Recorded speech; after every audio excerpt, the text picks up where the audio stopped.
Today I'm talking about the signs of the believers, the signs that Jesus says must follow believers. Now, about these signs, Jesus says that they will follow believers.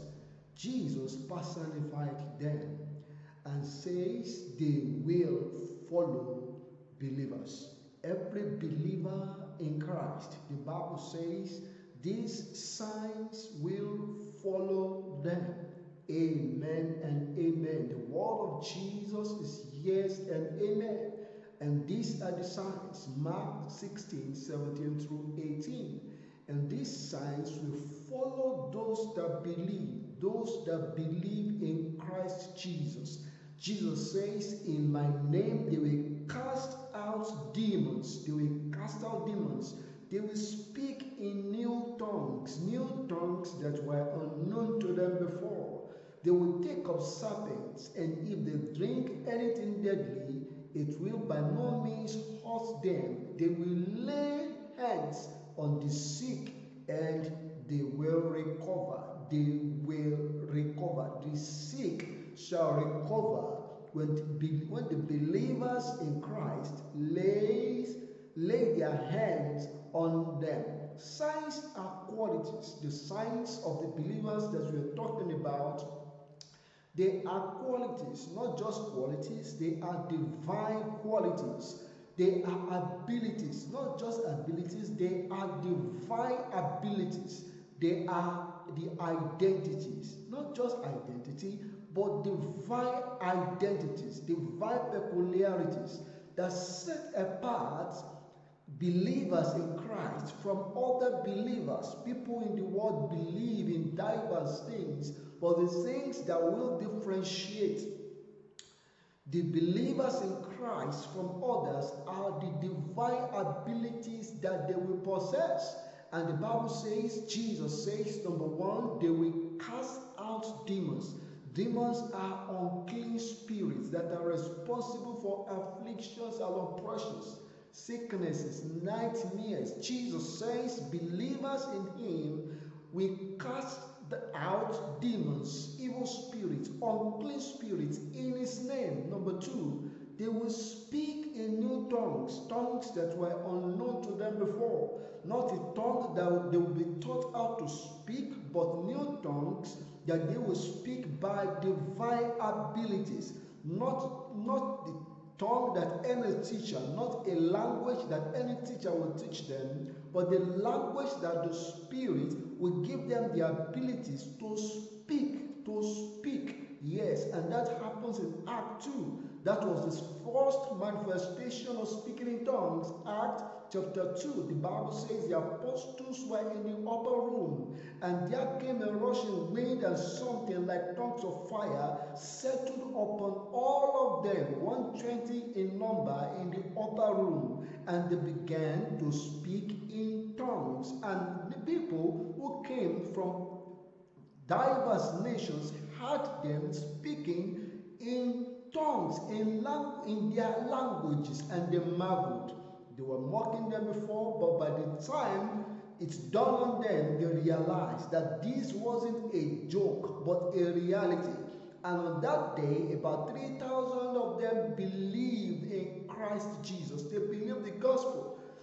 They will speak in tongues. Also in Acts 19, number 6, verse 6, the Bible says, at Ephesus, Paul came upon some believers in Christ, and he asked them if they were been baptized in the Holy Spirit, if they have received the gift of speaking in tongues, and they said no, they have not heard it before. And the Bible says Paul laid his hand on them, and they spoke in new tongues and prophesied. They prophesied.